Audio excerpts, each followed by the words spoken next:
आज मला अतिशय आनंद आहे की आपण महाराष्ट्रामध्ये केंद्र सरकारने ICARच्या थ्रू एक जी नवीन योजना सुरू केलेली आहे की ज्याच्यामध्ये आमच्या जेवढ्या लॅबोरेटरीज आहेत, आमची जेवढी ICARचे वेगवेगळे शास्त्रज्ञ आहेत, जेवढ्या संस्था आहेत, या सगळ्या संस्थांचे सर्व अधिकारी, सर्व शास्त्रज्ञ हे एकत्रितपणे शेतकऱ्यांच्या शेतावर, बांधावर जातील आणि संशोधन आणि शेती यांच्यामध्ये एक नवीन नातं प्रस्थापित करतील। या दृष्टीनं आजपासून पुढचे 15-20 दिवस एक एकात्मिक कार्यक्रम संपूर्ण देशामध्ये राबवला जातोय, ज्याची सुरुवात आपल्या महाराष्ट्रापासून होते। आणि म्हणून याही कार्यक्रमाच्या माध्यमातून संशोधक एका दिवशी 3-3, 4-4 गावांमध्ये जातील, शेतकऱ्यांसोबत संवाद करतील, बांधावर जातील, त्यांचे प्रश्न सोडवतील। अशा प्रकारची एक अतिशय चांगली योजना, तिचाही शुभारंभ आज या आपल्या बैठकीच्या निमित्ताने या ठिकाणी आपण करतो आहोत। मला असं वाटतं की हा जो काही एक अप्रोच केंद्र सरकारने माननीय मोदीजींच्या नेतृत्वात घेतलाय की शेती क्षेत्रामध्ये काम करणारे जे विविध लोक आहेत, ज्या विविध संस्था आहेत, या संस्थांचं कोऑर्डिनेशन असावं। कोणी इकडे तोंड करू नये, कोणी तिकडे तोंड करू नये, सगळेच चांगलं काम करतायत।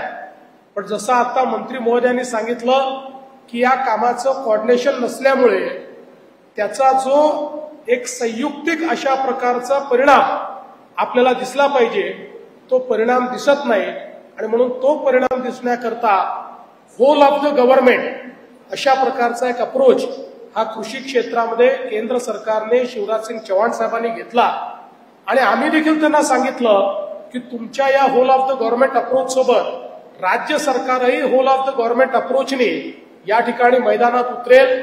आमचा कृषी विभाग असेल, पशुसंवर्धन विभाग असेल, आमची विद्यापीठं असतील, या सगळ्यांना एकत्रितपणे या ठिकाणी आम्ही बांधावर जाण्याकरता, शेतकऱ्यांची ज्याला आपण एक्सटेन्शन ऍक्टिव्हिटी म्हणतो, ती ऍक्टिव्हिटी करण्याकरता आम्ही मैदानामध्ये उतरवू। आणि मला असं वाटतं की एक नवीन चांगल्या प्रकारची सुरुवात या माध्यमातून निश्चितपणे आपण केली आहे। आपल्याला कल्पना आहे की शेती क्षेत्रासमोर खूप मोठी आव्हानं आहेत। यातली 2 आव्हानं जी आहेत ही आपल्याला सातत्याने भेडसावतात। एक, शेतीची होल्डिंग ही खूप मोठ्या प्रमाणात कमी झालेली आहे। आज आपण पाहतो की जवळपास 79% शेतकरी हा अल्पभूधारक आहे।